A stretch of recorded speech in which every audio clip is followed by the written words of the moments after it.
that you can no longer produce thrust out of that engine. The chart turbines do not explain why the engine stopped working in the first place.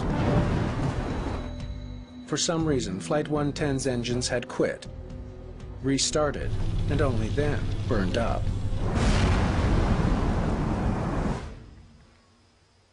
But before the search for answers can continue, investigators are confronted with another problem. The plane is starting to sink. It can't stay here much longer. Maybe NASA has some ideas. The levee was never meant to support 43,000 kilograms. A jetliner has an awful lot of weight on a very small footprint. You leave a plane there for 2 or 3 days, you may have it mired up to its hubcaps. There was barely enough room to land the plane on the levee. Getting the plane off of it could be even more challenging. You've got really 3 ways to get this airplane out of there. One is to fly it out, secondly to disassemble it, or third, put it on a barge. But it's not as easy as it sounds. Disassembling the plane could cause more damage. You think we can fly it off? The decision is made. They'll attempt to take off and fly the plane to New Orleans. The very first problem of getting the airplane ready to fly was getting the engines to the point of reliability, which meant they had to replace the right engine. It was just cooked. It was too far gone. Left engine was probably going to need to be overhauled, but they could fly it out with that. After replacing the right engine, they bring in test pilots to get the plane off the ground and to the airport, 24 kilometers away in New Orleans. It's a good, safe operation that we're doing here today. But we can accelerate up to virtually to takeoff speed, and then if we decided to stop, why, we could stop the airplane.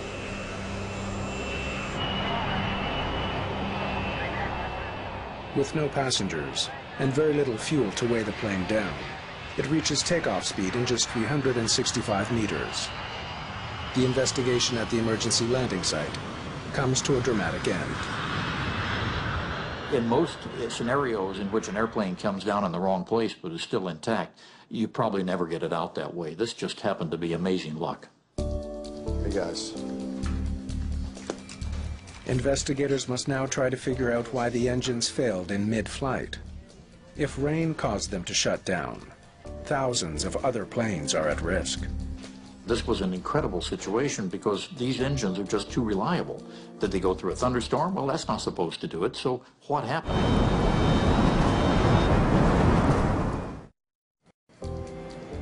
The CFM56 engines are designed to withstand a heavy rainstorm. Most water is diverted away from the core while in flight.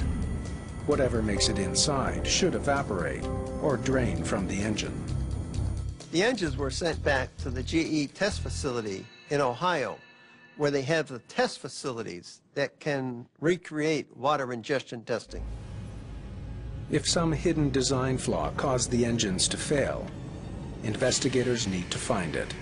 They hope water ingestion testing can provide some answers. Once they got these engines in the shop and started testing them, the very first thing was to go to the FAA standard, the way FAA had tested them in the past and what had been approved. Okay, let's see what they can handle. You basically spray water from nozzles into the inlet of the engine, and the amount of water you adjust in percentage to the amount of air to simulate flight conditions. Despite rigorous water testing, the engine does not flame out. Like we thought, wasn't the rain. Nothing went wrong. The engine continued to run. So obviously something else had happened. So they needed to examine this in much more detail. Was there something more severe about the weather? We lost an engine. Both engines. Both engines, sir. Investigators study all available data on the storm that somehow brought down TACA Flight 110. That was more than a thunderstorm, it was a hailstorm. In the case of the TACA, we had basically a frontal system to the north, some very strong winds in the vertical producing several hail events. And in the southern latitudes, you don't typically see too many hailstorms. So it was abnormal. The engines are designed to ingest water, but investigators are unsure if hail acts differently from water inside the engine. They never thought about hail getting into the core.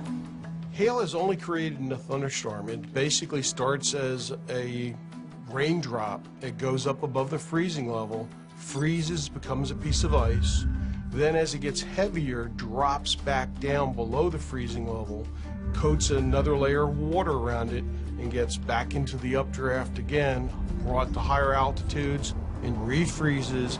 So hail is multiple layers of ice that forms on a particle.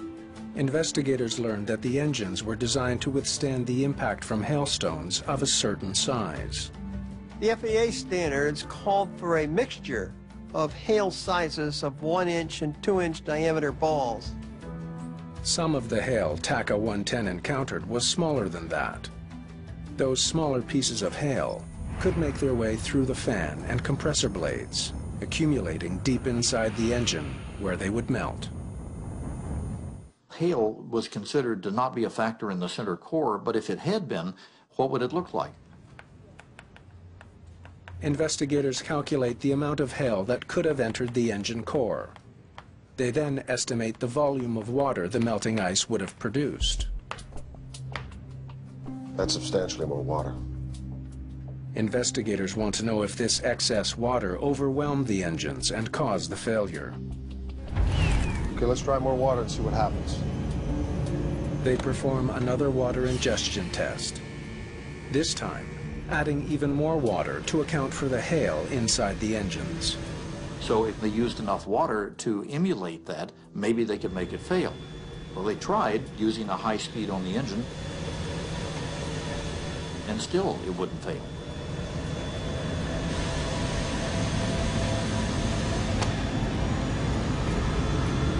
Okay, what are we missing? Or whether there's something unique about the engine operation itself that might have contributed to the engine losing power. Engine performance figures from the flight data recorder give investigators a new lead. Just before the flame-out, engine power was down to 35%. TACA 110 runway 28, final approach course, continue inbound, descend at pilot discretion, maintain 4,000. Thank you, sir. TACA 410, 4,000. They just started their descent. Thank you, sir. TACA 110, 4,000. As the plane began its final approach to New Orleans, the engines automatically reduced power to slow down for their descent. At a lower power setting, the engines may not have been able to handle as much water.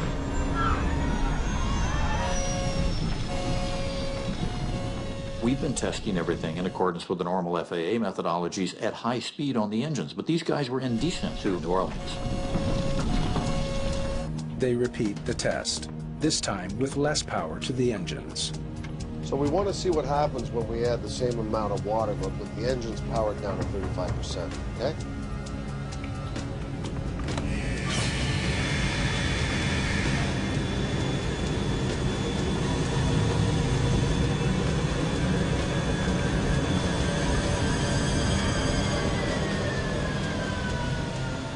The big aha moment was when they realized that it was the speed of the engine that was managing to get the engine through the ingestion of as much water as they could throw at it, and presumably as much hail. But when the engine went down to idle, that's when they managed to find the key.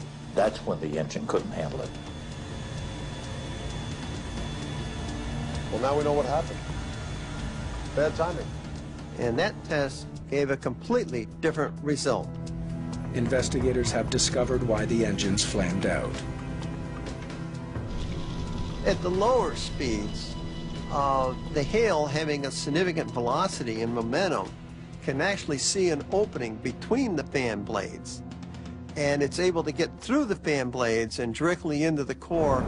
The engines filled with hail and water and flamed out. For investigators, only one mystery remains. Look, don't feel any power. What went wrong after the TACA crew restarted their engines? The sucker's not started. Why did they overheat and fail?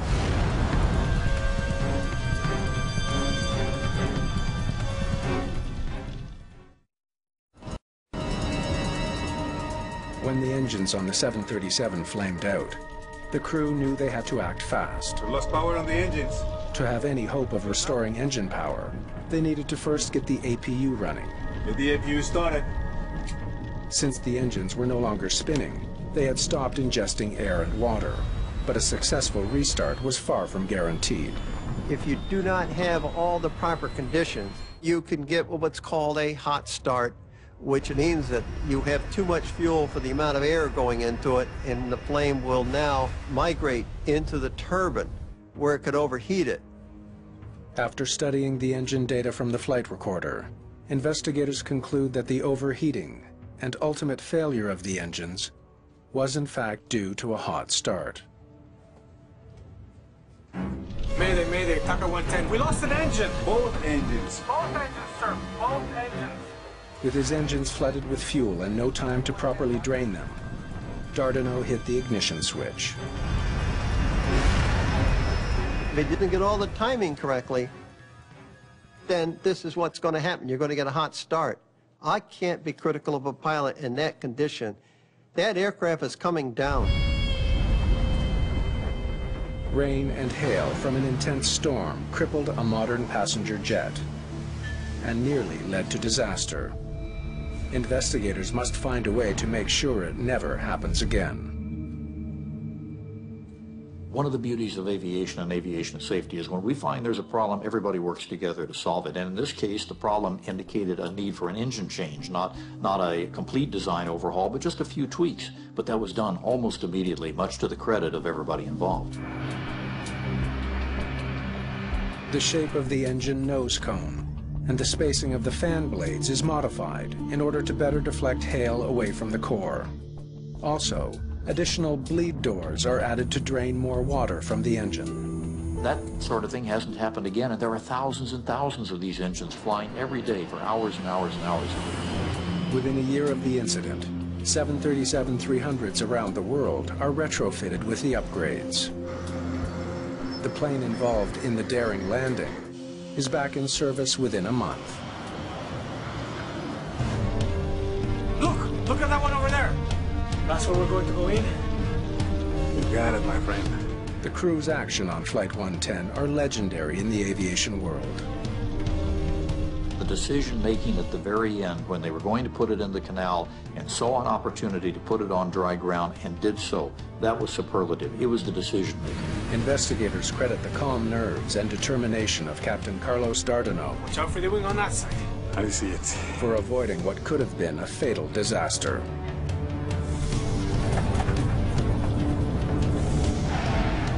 Captain Dardanot is dubbed a hero in the media.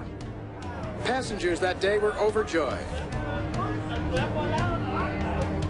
Dardanot and his crew kept the calm, and because of that, 45 people who rode that plane are alive today.